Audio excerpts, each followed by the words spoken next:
जय हिंद प्यारे दोस्तों, जय हिंद प्यारे बच्चों। आज अपन पढ़ने जा रहे हैं जनांकीय संक्रमण सिद्धांत। देखो काफी ज्यादा इंटरेस्टिंग भी है। वैसे जनांकीय संक्रमण सिद्धांत है, ये सबसे पहले शब्द किसने दिया था इसके संबंध में अगर बात करें तो वो नोटेस्टीन है। नोटेस्टीन ने सबसे पहले जनांकीय संक्रमण सिद्धांत का नामकरण किया हुआ, मतलब ये शब्द दिया हुआ है। किसने दिया? नोटेस्टीन। इसके अलावा अपन बात करें कि भाई जनांकीय संक्रमण सिद्धांत होता क्या है। जनांकीय संक्रमण सिद्धांत का मतलब ये होता है कि विश्व की जो जनसंख्या है ये कई अवस्थाओं से होकर के गुजरती है। इसी को जनांकीय संक्रमण सिद्धांत नाम दिया। विश्व के अन्य भूगोलवेताओं के द्वारा, सांख्यिकी वेताओं के द्वारा, उनके द्वारा अलग अलग कुछ मतभेद भी है उनके मध्य, लेकिन अपने नोटेस्टीन के बारे में पढ़ेंगे। भाई नोटेस्टीन ने जनांकीय संक्रमण सिद्धांत के बारे में क्या क्या बताया उन्होंने। भाई इसका अगर उपयोग अगर देखें, भाई क्या क्या उपयोग होता है इसके संबंध में अगर चर्चा करें तो इनमें क्या है, कोई किसी क्षेत्र विशेष की जो जनसंख्या है उसका वर्णन किया जाता है इसके अंदर। इसके अलावा भविष्य की जो जनसंख्या है उसका पूर्वानुमान लगाया जाता है कि भाई कितनी जनसंख्या वहां पर बढ़ सकती है, कितनी जनसंख्या वहां पर घट सकती है या स्थिर जनसंख्या रह सकती है। इसका पूर्वानुमान जो लगाया जाता है वो इसके अंतर्गत लगाया जाता है, जनांकीय संक्रमण सिद्धांत के अंतर्गत लगाते हैं। इसके अलावा देखें कि भाई विश्व में जो जनसंख्या है ये आने वाले भविष्य में कितनी होगी, इसके संबंध में भी ये चर्चा करते हैं। जैसे महामारियां हैं, युद्ध स्थिति बनी हुई होती है, उनके अंतर्गत फिर सांख्यिकी वेता है, भूगोल वेता है, ये अलग अलग विचार अपने प्रस्तुत करते हुए इतनी जनसंख्या घट जाएगी, इतनी जनसंख्या बढ़ेगी, मतलब प्लस और माइनस का ये ऋणात्मक और धनात्मक संबंध बताते हैं इसके अंदर।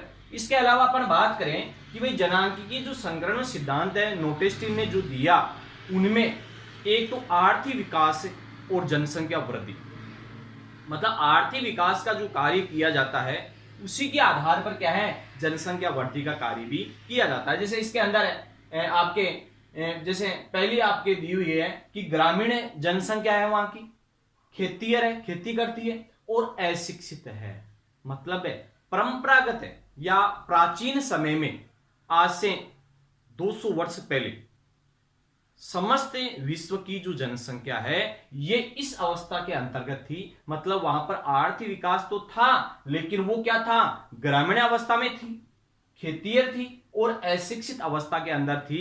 ये काफी ज्यादा कहने का मतलब है जनसंख्या वृद्धि को भी प्रोत्साहन दिया लेकिन जनसंख्या घटी भी उसके अंदर, अर्थात उच्च जन्म दर और उच्च मृत्यु दर, उच्च जन्म दर का कार्य किया गया और उच्च मृत्यु दर का कार्य। जैसे मान लो इसके अंदर देखें कि भाई ग्रामीण जो जनसंख्या है खेतीयर है और अशिक्षित है, लेकिन वो क्या है, उच्च जन्म दर और उच्च मृत्यु दर का कार्य उसके अंदर हुआ, और इसको क्या है प्रथम अवस्था के नाम से जाना जाता है। और इसके अंदर क्या है, जनसंख्या वृद्धि में क्या है, धीमी वृद्धि होती है। जनसंख्या जो वृद्धि होती है उसके अंदर धीमी गति होती है इसके अंतर्गत है। लेकिन जनसंख्या कैसी हो, ग्रामीण जनसंख्या हो, खेतीयर हो, अशिक्षित हो। तो इसके अंतर्गत है भूगोलवेता ये बताते हैं कि आज से लगभग 200 वर्ष पहले जो विश्व की जो जनसंख्या थी वो सभी जो देश थे वो इस अवस्था के अंदर थे, फर्स्ट स्टेज के अंदर बताते हैं कि फर्स्ट स्टेज के अंदर है ये आते हैं। इसके बाद में इसके अंदर है ट्रांजैक्शन का कार्य किया गया, मतलब संक्रमण का कार्य हुआ, और संक्रमण के अंतर्गत है ये ग्रामीण से ये शहरी बन गई, शहरी से क्या है औद्योगिक प्रक्रिया अपनाई, और औद्योगिक अपना करके क्या है वो शिक्षित, मतलब टेक्नोलॉजी के मामले में काफी ज्यादा आगे हुई, औद्योगिकरण का कार्य किया गया, उद्योग धंधों के अंदर काम करने लगे वो। इसके अलावा जो जनसंख्या है ये ग्रामीण जो जनसंख्या थी उससे वो क्या बन गई, शहरी जनसंख्या के अंतर्गत आ गई, अर्थात ये तीसरी अवस्था इसको बताते हैं। कौन सी अवस्था बताते हैं, तीसरी अवस्था, सॉरी कौन सी अवस्था, तीसरी अवस्था इसको बताते हैं कि वो क्या है, शहरी अवस्था, औद्योगिक कार्य में संलग्न होने लगे और लोग बाग क्या है शिक्षित का कार्य करने लगे, मतलब तकनीकी ज्ञान उनके पास में होने लग गया क्योंकि शिक्षित हो गए। शिक्षित होने के कारण से क्या है तकनीकी ज्ञान आ गया। अबे अगर इस प्रकार की अगर स्थिति देखें अपने, तो यहां पर क्या होगा कि जन्म दर है ये क्या होगा, निम्न होगा। जन्म दर कैसे होगा, निम्न जन्म दर होगा और निम्न ही मृत्यु दर होगी। निम्न जन्म दर होगा और निम्न मृत्यु दर होगी, लेकिन ये स्टेज होगी वो तृतीय अवस्था होगी। अर्थात जितने भी विकसित देश है उस जगह ये स्थिति पाई जाएगी। अर्थात वहां पर क्या है, शहरी जनसंख्या ज्यादा रहेगी, औद्योगिक अवस्थाओं के अंदर रहेगी, और शिक्षित अवस्था, जैसे मान लो यूरोप महाद्वीप है, ये लगभग विकसित देशों से भरा है। अर्थात वहां पर औद्योगिकरण का कार्य किया गया, 100% लोग शिक्षित हैं, ठीक है, और शहरी जनसंख्या ज्यादा है वहां पर है। इसके कारण से वो तीसरी अवस्था के अंतर्गत आ गई। अर्थात वहां पर निम्न जन्म दर है और निम्न ही मृत्यु दर। जैसे अपने एशिया महाद्वीप के अंदर अगर देखें तो जापान देश इस स्टेज के अंतर्गत आता है, ठीक है। तो ये इसके अलावा निम्न यहां पर जनसंख्या वृद्धि होगी, निम्न जनसंख्या वृद्धि होगी। इसके अंदर जैसे जापान है या विश्व के जो विकसित देश हैं वो इसके अंतर्गत आएंगे, वो तीसरी अवस्था के अंतर्गत आ जाएंगे। लेकिन अगर इसमें ट्रांजैक्शन का जो कार्य किया गया, संक्रमण का जो कार्य हुआ, उसके अंतर्गत एक दूसरी अवस्था और होगी, बीच की अवस्था होगी, जो प्रथम अवस्था और थर्ड अवस्था, उसके एक बीच की अवस्था है जिसको द्वितीय अवस्था के नाम से जाना जाता है। ये अगर देखें तो उच्च जन्म दर और उच्च मृत्यु दर की स्थिति अगर बनी हुई है, उच्च जन्म दर और उच्च मृत्यु दर की अगर स्थिति बनी हुई है तो वो क्या है, द्वितीय अवस्था के अंतर्गत आ जाएगा। और तृतीय अवस्था जो है वो भी इसी से होकर गुजरेगी कि द्वितीय अवस्था के अंदर है उच्च जन्म दर में धीमी गिरावट है। उच्च जन्म दर हो रही है लेकिन धीरे धीरे क्या है उसके अंदर गिरावट हो रही है। मृत्यु दर में क्या है, कमी। जैसे चिकित्सा सुविधाएं हैं, स्वास्थ्य सुविधाएं हैं, इस पर विशेष ध्यान दे करके कुछ भाग मतलब कुछ जनसंख्या है ये शिक्षित भी होने लग गई, इसके कारण से उसके अंदर मृत्यु दर में गिरावट हो गई। लेकिन जन्म दर है, उच्च जन्म दर है, उसके अंदर धीमी गति से गिरावट हुई है। अर्थात वो थर्ड स्टेप की ओर बढ़ रहा है लेकिन वो सेकेंड स्टेप के अंतर्गत है। इसके कारण से अधिकतर जो जनसंख्या है विश्व की वो द्वितीय अवस्था के अंतर्गत आती है। पूरी दुनिया की अगर देखें, पूरी दुनिया की जो जनसंख्या है ये कौन सी अवस्था में आएगी, तो वो द्वितीय अवस्था के अंतर्गत। कौन सी अवस्था में आ जाएगी, वो द्वितीय अवस्था के अंतर्गत आ जाएगी।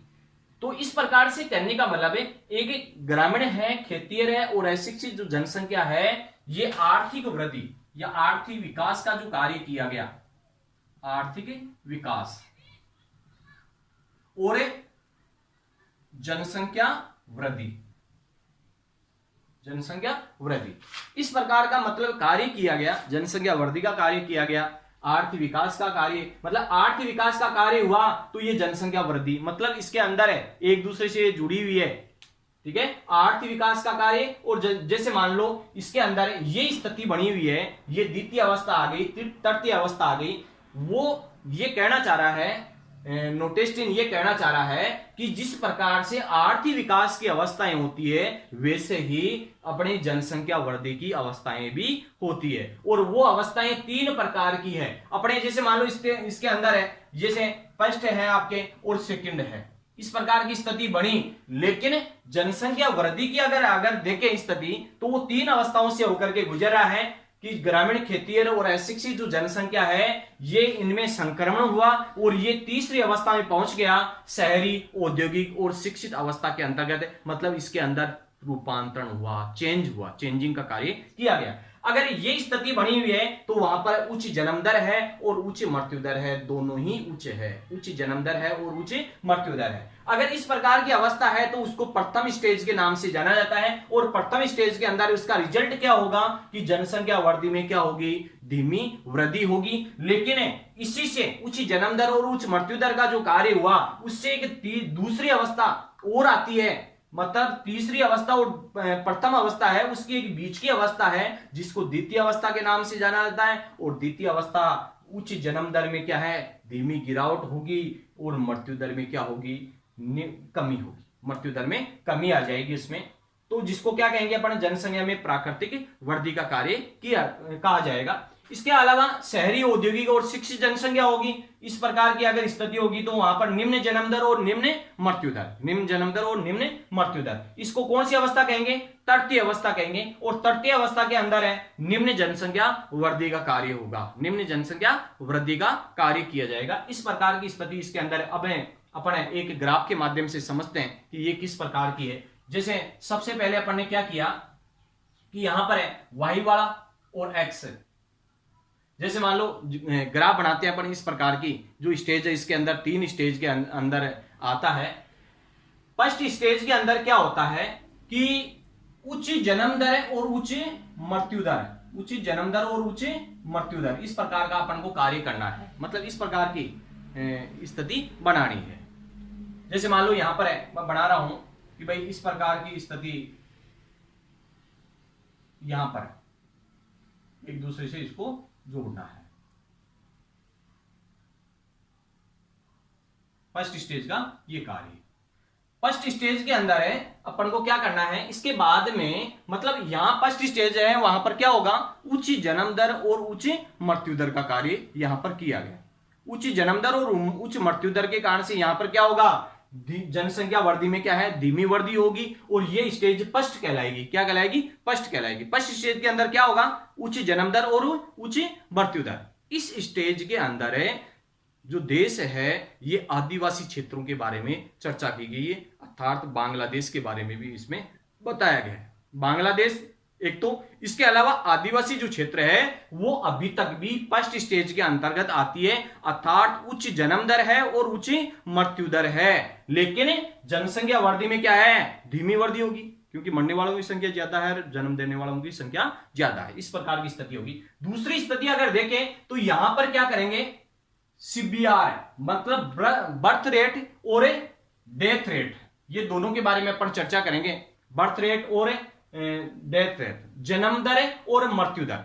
जन्म दर क्या है, सबसे पहले उच्च रहेगी लेकिन धीमी गति से कम होती जाएगी इसके अंदर। इस प्रकार की स्थिति बनेगी।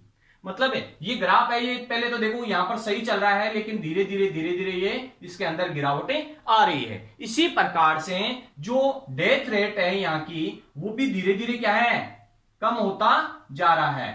अर्थात जन्म दर में भी क्या है, कमी आ रही है, लेकिन धीमी गति से आ रही है। जन्म दर देखो पहले तो यहां सही चल रहा है, लेकिन धीरे धीरे कमी आ रही है। और मृत्यु दर में भी क्या है, कमी आ रही है। इसका मतलब है यहां पर क्या होगा, जनसंख्या में क्या होगी, प्राकृतिक वृद्धि का कार्य किया जाएगा। अर्थात उच्च जन्म दर में धीमी गिरावट और मृत्यु दर में कमी का कार्य किया गया इसमें। इसी के बाद में जो थर्ड स्टेप है वहां पर क्या होगा कि निम्न जन्म दर और निम्न मृत्यु दर। पहले वाली जो स्टेप है ये उच्च जन्म दर और उच्च मृत्यु दर। उसी प्रकार से यहां पर क्या होगा, निम्न जन्म दर और निम्न मृत्यु दर का कार्य। तो यहां पर जैसे जापान जैसे देश, अर्थात विकसित देश जितने भी है, वहां पर ये थर्ड स्टेप की स्थिति बनी हुई रहेगी। वहां पर एक समस्या आ रही है, युवा जो शक्ति है ये घट रही है, वृद्धों की संख्या बढ़ रही है। इसका कारण भी यही है। ठीक है, जनसंख्या की निम्न वृद्धि और निम्न मृत्यु दर, मतलब निम्न जन्म दर और निम्न मृत्यु दर का कार्य यहां पर हो रहा है। जापान जैसे देश, एशिया के अंतर्गत अगर देखें तो, और यूरोप के लगभग देश, अर्थात जितने भी विकसित देश हैं वहां पर स्थिति यही देखने को मिल रही है। यहां पर तीसरी स्टेप है, मतलब निम्न जन्म दर और निम्न मृत्यु दर का कार्य यहां पर किया जा रहा है। ये समय का अंतराल है। और यहां पर बर्थ रेट और डेथ रेट, ये मतलब है इस प्रकार की स्थिति देखने को मिल रही है। इसके अंदर जैसे मान लो 1000 जनसंख्या पर मरने वालों की संख्या और जन्म देने वालों की संख्या, इस प्रकार की स्थिति है। तो 35+ की स्थिति बता रहे हैं, 35+ की स्थिति बताते हैं। ठीक है, इसके अलावा जैसे मान लो एक बनाना आपको सिखाते हैं पहले कि भाई ये स्थिति है। जैसे मान लो एक स्टेप आ जाता है आपके कि काफी कम है, यहां पर पहले क्या है, स्थिति काफी ठीक चल रही है, लेकिन बाद में धीरे धीरे गिरावट होगी। यहां पर भी क्या है, डेथ रेट है, ये भी घट जाती है।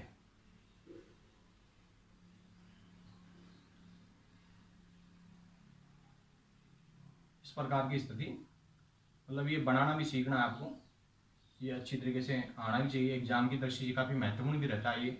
कई बार क्या करते हैं, डायग्राम बनवा लेते हैं केवल, और इसके अंदर है ये स्थितियां देखने को मिलती है। इस जगह ग्रोथ काफी ज्यादा होती है, यहां पर जनसंख्या बढ़ जाती है, पॉपुलेशन अधिक बढ़ती है। इस जगह की स्थिति अगर देखें, यहां पर जनसंख्या बढ़ने को, यहां पर ब्लैक सा आपको दिखाई देगा, तो इसका मतलब है इस जगह जनसंख्या वृद्धि काफी ज्यादा हुई है। अर्थात उच्च जन्म दर है लेकिन धीमी गिरावट थोड़ी सी है, उच्च जन्म दर है यहां पर लेकिन मृत्यु दर में कमी आ गई, इसके कारण से यहां पर जनसंख्या वृद्धि काफी ज्यादा हुई है। इस जगह की स्थिति ऐसी बताई गई है। इसके अलावा यहां पर क्या है, जैसे फर्स्ट स्टेप आ गया, यहां सेकेंड स्टेप है और यहां पर थर्ड स्टेप है, 3 स्टेप आ गए। 3 स्टेप के अलावा ये देखें भाई, यहां पर क्या है, बर्थ रेट और यहां पर है डेथ रेट, ठीक है, इसके सामने CO लगा दो इसमें, ठीक है। इसके अलावा ये जो कार्य है यहां पर भी क्या है, CBR एंड CDR, मतलब जन्म दर और मृत्यु दर, दोनों की स्थितियां इस प्रकार की ये पाई जाती है। अब देखो यहां पर तो बराबर चल रही है, यहां पर थोड़ा सा बराबर चल रहा है लेकिन धीरे धीरे कमी आ रही है, और मृत्यु दर के अंदर भी कमी आ रही है। यहां पर निम्न जन्म दर है और निम्न मृत्यु दर है। इसके अंतर्गत फर्स्ट स्टेप के अंतर्गत अगर देखें तो बांग्लादेश है या आदिवासी जो क्षेत्र है ये अधिकतर है, इसके अंतर्गत आते हैं, फर्स्ट के अंदर है। सेकंड के अंतर्गत अगर देखें, जैसे भारत की स्टेप कौन सा है, भारत का स्टेप कौन सा है, तो वो है सेकंड स्टेप के अंदर। भारत देश है ये कौन से स्टेप में आता है, सेकंड के अंदर है। जैसे भारत है, श्रीलंका है, केन्या है, जितने भी विकासशील देश है लगभग वो कौन सी स्टेप के अंतर्गत आते हैं, सेकंड स्टेप के अंतर्गत आते हैं। या जितने भी विकसित देश हैं वो कौन सी स्टेप के अंतर्गत आते हैं, वो थर्ड स्टेप के अंतर्गत आते हैं, तीसरी स्थिति के अंतर्गत आते हैं, और उनके अंदर है उच्च मतलब है निम्न जन्म दर और निम्न मृत्यु दर का कार्य है।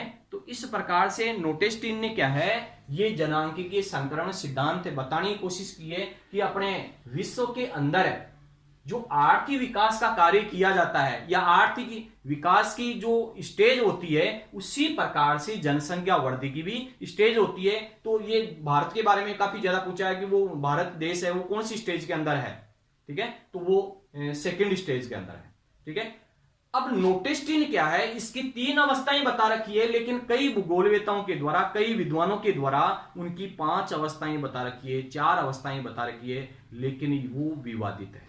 इसके कारण से उनको आपको याद नहीं करना है, आपको केवल और केवल नोटेस्टीन का याद करना है, नोटेस्टीन के बारे में ध्यान रखना है, क्योंकि ये फैक्ट उन्होंने बताया। हालांकि इसके अंदर भी ये बताया है कि भाई इस स्टेप से डायरेक्ट थर्ड स्टेप में आ सकता है क्या, ये भी विवादित बना हुआ है, इसके अंदर कोई आंसर इसका नहीं है। या फिर ये कहते हैं भाई इस स्टेप से द्वितीय स्टेप होते हुए ही जाना है क्या, ठीक है ना। तो कई प्रकार की इसके अंदर है बयानबाजी होती है, विद्वानों के मतभेद होते हैं और उनकी पूर्ति नहीं हो पाई इसमें भी, ठीक है। तो इस प्रकार से आपको नोटेस्टीन का कुछ उपयोग का या सिद्धांत किसने दिया सबसे पहले, या ये डायग्राम आपको बनाना आना चाहिए इस प्रकार की स्थिति का, भाई ये समय है, टाइम का है ये, ठीक है, और टाइम है के अनुसार किस प्रकार से जनसंख्या वृद्धि हुई। क्योंकि इस तरफ की जो स्टेप है ये फर्स्ट स्टेप के अंदर आज से लगभग 200 वर्ष पहले सभी देश फर्स्ट स्टेप के अंतर्गत आते हैं। आजकल सेकंड स्टेप के अंदर है, जितने भी विकासशील देश हैं वो इसके अंतर्गत आते हैं, और थर्ड स्टेप के अंदर है जो विकसित राष्ट्र है जितने भी, वो कौन सी स्टेप के अंदर है, थर्ड स्टेप के अंदर है। वहां पर है जनसंख्या बढ़ नहीं है रही है, वृद्धों की संख्या बढ़ रही है, युवा शक्ति कम होती जा रही है, तो एक चिंता का विषय है उनके सामने। इसके कारण से कई प्रकार के वो नियम कानून बनाते हैं, ठीक है। तो इस प्रकार से ये कहने वाला अच्छी तरीके से आपको याद भी करना है, इसकी स्टेप भी याद करनी है, ठीक है। ज्यादा इतना कोई गंभीर स्थिति नहीं है कि भाई ग्रामीण जनसंख्या है वो ग्रामीण जनसंख्या भी है, ग्रामीण होगी तो खेतिहर भी होगी, और खेतिहर है तो वो शिक्षित है, लेकिन उसके अंदर संक्रमण की स्थिति हुई, चेंजिंग का कार्य किया गया, ट्रांजेक्शन का कार्य किया गया, और उसमें ग्रामीण से वो शहरी बन गई, शहरी ये खेतिहर से वो औद्योगिक स्थिति अपनाने लग गई, और अशिक्षित से वो शिक्षित हो गई। इस प्रकार की स्थिति के अंदर टाइम लगा लेकिन संक्रमण हुआ इसके अंदर, और ग्रामीण और खेतिहर अशिक्षित जो जनसंख्या है उसके अंदर ये स्थिति बनी हुई है कि उच्च जन्म दर है और उच्च मृत्यु दर की स्थिति है इसके अंदर है, और निम्न जन्म दर और निम्न मृत्यु दर की स्थिति है वो तृतीय अवस्था के अंदर है। इसके बाद में द्वितीय जो अवस्था आती है उसके अंदर उच्च जन्म दर में धीमी गिरावट आएगी, लेकिन मृत्यु दर में क्या है, कमी आई, और जनसंख्या में ये क्या है, प्राकृतिक वृद्धि का कार्य किया गया। तो इस प्रकार से अच्छी तरीके से ये डायग्राम भी आपको याद करना है, ये भी आपको अच्छी तरीके से याद करना है। काफी महत्वपूर्ण भी एक माध्यमिक शिक्षा बोर्ड की जो एग्जाम होती है उसके अंदर भी काफी अच्छी तरीके से ये पूछा जाता है। ठीक है, जय हिंद जय भारत।